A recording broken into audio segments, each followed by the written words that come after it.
எங்களோட பிரதான கோரிக்கை நிரந்தரப்படுத்துங்கன்னு தான் சொல்லிட்டு இருக்கோம். கடந்த 16-17 வருஷமாக வேலை செஞ்சுட்டு இருக்கோம். கொரோனா காலத்துலேயும் பேரிட காலத்துலேயும் எல்லா காலத்துலையும் நாங்கள் வேலை செஞ்சுட்ருக்கோம்.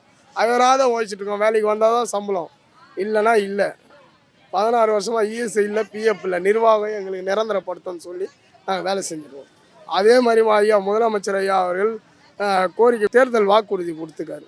505 வாக்குறுதி கொடுத்து அதில் 153வது வாக்குறுதி எங்களுது. சரிங்களா? அதை நிறைவேற்றுங்க தான் சொல்கிறோம். அது நீங்கள் சொன்னது தான், நிறைவேற்றுங்க ஐயான்னு சொல்கிறோம்.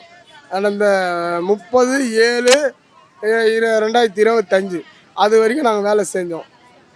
1/8/2025 வேலை இல்லை, வெளியே போங்கன்னு சொல்லிட்டாங்க. ஆமாம், அந்த 1ஆம் தேதியிலேருந்து இது வரைக்கும் இங்கே தான் இருக்கோம். இரவும் பகலும் பாராமல். நிர்வாகத்திலேருந்து நல்ல பதில் வரும், முதலமைச்சர் ஐயா கிட்டேருந்து நல்ல ஒரு இதெல்லாம் அறிக்கை வரும், எங்கள் மனசெல்லாம் வயிறுலாம் குழுங்கோன்னு நினச்சின்னு இருக்கும். இது வரைக்கும் எதுவும் இல்லை. இந்த போராட்டமும் தொடர்ந்துட்டுருக்குது. எங்கள் சங்க நிர்வாகிகளும் பேச்சுவார்த்தை போயிட்டுருக்குது. அமைச்சர் KN நேரு அவர் உள்ளாட்சித்துறை அமைச்சர், அவர் தான் பேசணும். அவர் மட்டும்தான் இந்த நிர்வாகத்துக்கு சீர்திருத்தமும் அவர் மட்டும்தான், வேறு யாரும் பேசுகிறார். ஆமாம், மதிப்பு இருக்க மேயரும் ஆணையரும் அமைச்சரும் அவங்க 3 பேர் தான் முதலமைச்சர்கிட்ட தகவல் சொல்ல முடியும்.